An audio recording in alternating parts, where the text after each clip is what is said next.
Come, princes of the ragged regiment, you of the blood. Prig, my most upright lord, and these, what name or title? Ere they bear, Jarkman, or Patrico, Cranky or Clapperdudgeon, Frauder, or Abramman, I speak of all. Beggar's Bush. Although the character of those gypsy tribes which formerly inundated most of the nations of Europe, and which in some degree still subsist among them as a distinct people, is generally understood, the reader will pardon my saying a few words respecting their situation in Scotland. It is well known that the gypsies were, at an early period, acknowledged as a separate and independent race by one of the Scottish monarchs, and that they were less favorably distinguished by a subsequent law, which rendered the character of gypsy equal, in the judicial balance, to that of common and habitual thief, and prescribed his punishment accordingly. Notwithstanding the severity of this and other statutes, the fraternity prospered amid the distresses of the country, and received large accessions from among those whom famine, oppression, or the sword of war, had deprived of the ordinary means of subsistence. They lost, in a great measure, by this intermixture, the national character of Egyptians, and became a mingled race, having all the idleness and predatory habits of their eastern ancestors, with a ferocity which they probably borrowed from the men of the north who joined their society. They traveled in different bands, and had rules among themselves, by which each tribe was confined to its own district. The slightest invasion of the precincts which had been assigned to another tribe produced desperate skirmishes, in which there was often much bloodshed. The patriotic Fletcher of Saltoun drew a picture of these banditti about a century ago, which my readers will peruse with astonishment. There are at this day in Scotland, besides a great many poor families very meanly provided for by the church boxes, with others, who, by living on bad food, fall into various diseases, 200,000 people begging from door to door. These are not only no way advantageous, but a very grievous burden to so poor a country. And though the number of them be perhaps double to what it was formerly, by reason of this present great distress, yet in all times there have been about 100,000 of those vagabonds, who have lived without any regard or subjection either to the laws of the land, or even those of God and nature. No magistrate could ever discover or be informed which way 1 in 100 of these wretches died, or that ever they were baptized. Many murders have been discovered among them, and they are not only a most unspeakable oppression to poor tenants, who, if they give not bread, or some kind of provision to perhaps 40 such villains in one day, are sure to be insulted by them, but they rob many poor people who live in houses distant from any neighborhood. In years of plenty many thousands of them meet together in the mountains, where they feast and riot for many days, and at country weddings, markets, burials, and other the like public occasions, they are to be seen, both man and woman, perpetually drunk, cursing, blaspheming, and fighting together.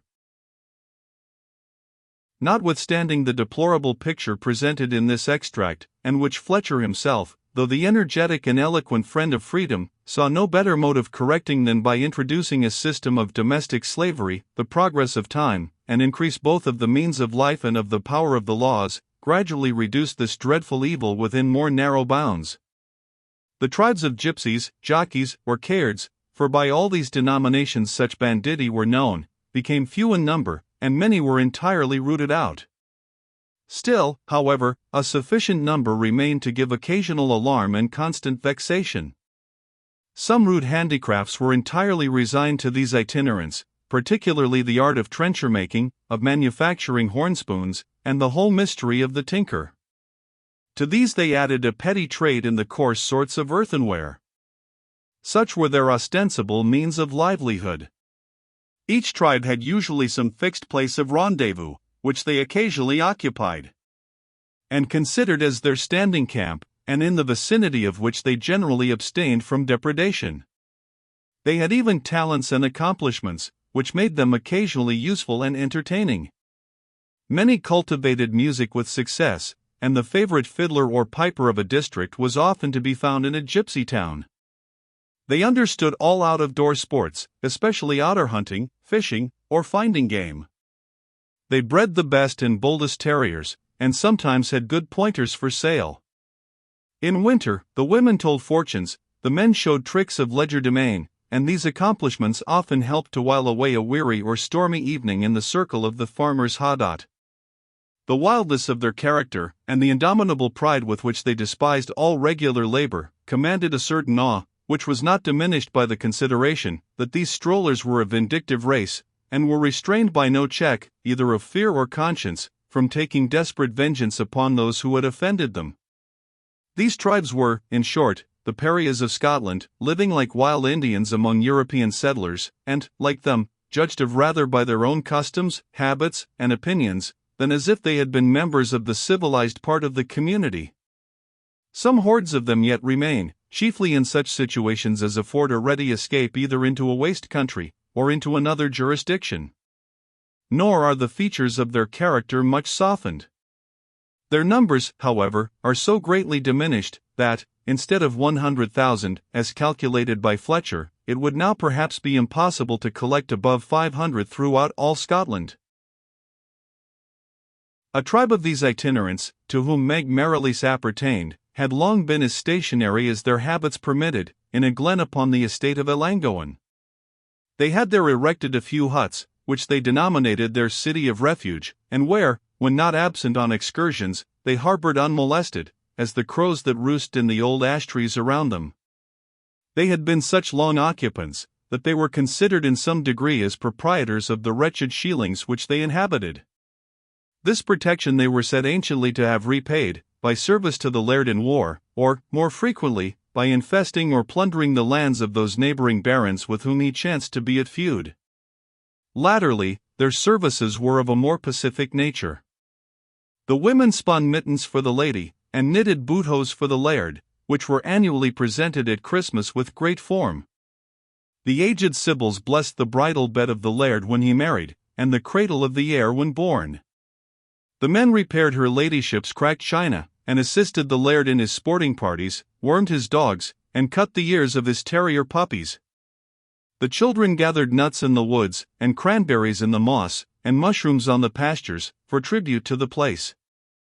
These acts of voluntary service, and acknowledgments of dependence, were rewarded by protection on some occasions, connivance on others, and broken victuals, ale, and brandy, when circumstances called for a display of generosity, and this mutual intercourse of good offices, which had been carried on for at least 2 centuries, rendered the inhabitants of Derncleugh a kind of privileged retainers upon the estate of Ellangowan.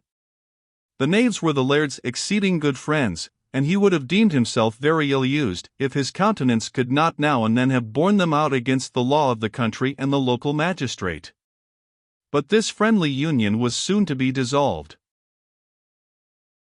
The community of Derncleugh, who cared for no rogues but their own, were wholly without alarm at the severity of the justice's proceedings towards other itinerants.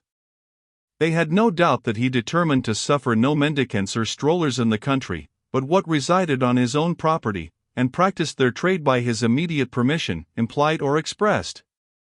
Nor was Mr. Bertram in a hurry to exert his newly acquired authority at the expense of these old settlers. But he was driven on by circumstances.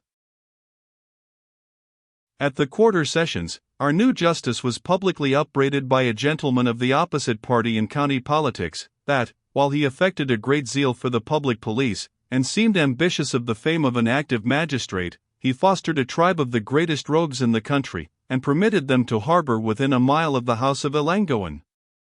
To this there was no reply, for the fact was too evident and well known.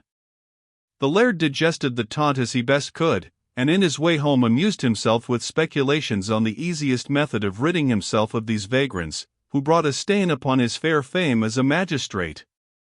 Just as he had resolved to take the first opportunity of quarrelling with the pariahs of Derncleugh, a cause of provocation presented itself. Since our friend's advancement to be a conservator of the peace, he had caused the gate at the head of his avenue, which formerly, having only one hinge remained at all times hospitably open, he had caused this gate, I say, to be newly hung and handsomely painted. He had also shut up with paling, curiously twisted with furze, certain holes in tie fences adjoining, through which the gypsy boys used to scramble into the plantations to gather birds' nests, the seniors of the village to make a short cut from one point to another, and the lads and lasses for evening rendezvous, all without offence taken, or leave asked. But these halcyon days were now to have an end, and a minatory inscription on one side of the gate intimated prosecution according to law. The painter had spelt it persecution l'un va bien l'autre, to all who should be found trespassing on these enclosures. On the other side, for uniformity's sake, was a precautionary enunciation of spring guns and man-traps of such formidable powers, that, said the rubric, with an emphatic nota bene, if a man goes in, they will break a horse's leg. In defiance of these threats, 6 well-grown gypsy boys and girls were riding cockhorse upon the new gate, and plaiting mayflowers, which it was but too evident had been gathered within the forbidden precincts. With as much anger as he was capable of feeling, or perhaps of assuming, the laird commanded them to descend. They paid no attention to his mandate. He then began to pull them down one after another. They resisted, passively at least, each sturdy bronzed varlet making himself as heavy as he could, or climbing up as fast as he was dismounted. The laird then called in the assistance of his servant, a surly fellow, who had immediate recourse to his horsewhip.